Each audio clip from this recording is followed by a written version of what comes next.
All right, let's talk about counseling because, it's a field that goes so far beyond the classic image of a therapist's couch. It actually touches pretty much every part of our lives, our schools, our jobs, even our closest relationships. So today, we're going to peel back the layers and see just how diverse and, honestly, how vital it really is. So let me just ask you this. When I say the word counseling, what's the very first picture that pops into your head? Because for a lot of us, it's probably a really specific, kind of classic scene. Yeah, you're probably picturing something just like this: a quiet room, maybe a therapist, kind of thoughtfully taking notes, and of course, the famous couch. It's the image we've seen in movies and on TV for, like, ever. But here's the thing. While that image has its place, the reality of counseling today happens way outside that one room. Its true setting is just life itself. It's in our schools, our workplaces, and our homes. So let's dive in and see how it supports our growth right from the very beginning. First up, let's look at how counseling helps shape our futures. We're talking about that crucial support for our own growth and ambition, starting way back in our school days and following us all the way into our professional lives. So, school counseling, it is not just about picking your classes for next semester. It's way bigger than that. It's really a comprehensive service that looks at the whole student. The goal is to support their academic success, sure, but also their personal, social, and emotional side. Helping them navigate the super complex world of just growing up. And wow, do school counselors wear a lot of hats. They're not just there to listen. They're advocates for students, they're crisis managers when things get tough, and they're collaborators working with both teachers and parents. They also run these really important preventative programs like anti-bullying campaigns. And yeah, they help guide students toward what they might want to do in the future. Now, you might have also heard the term educational counseling, so it's good to know the difference here. School counseling, that's the big picture, holistic role we were just talking about.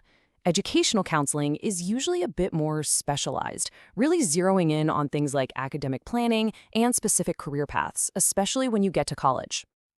And this kind of support doesn't just stop once you get a diploma. In the professional world, counseling kind of splits into two main streams.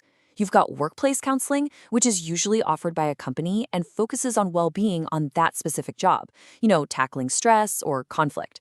And then there's career counseling, which is for anybody, and it's all about helping you navigate your entire career journey, from changing jobs to developing new skills. Okay, so let's shift gears a little. We've talked about the individual's path, but now let's zoom in on the connections between us.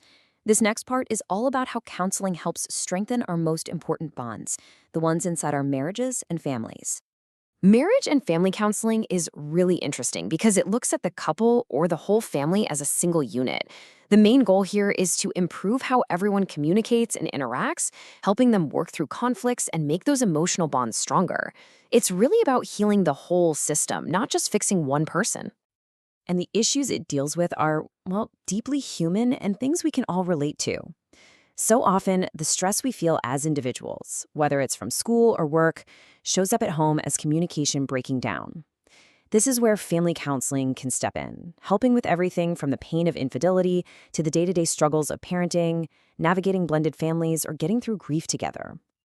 So how does this actually work? Well, a huge idea behind it is something called systems theory. Basically, it's this brilliant concept that sees a family as an interconnected web.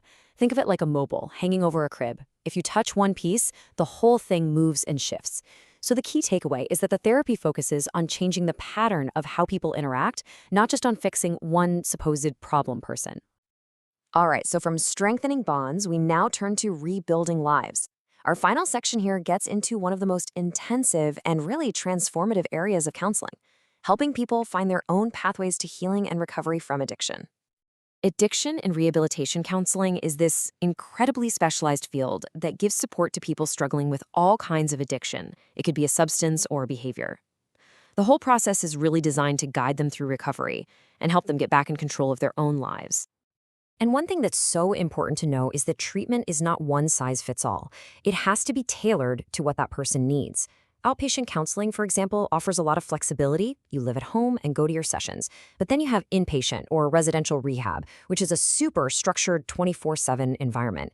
And that can be absolutely crucial for someone with a more severe addiction or who needs medical supervision. Now, here's a really powerful technique that's used not just in rehab, but across many fields. It's called solution-focused brief therapy.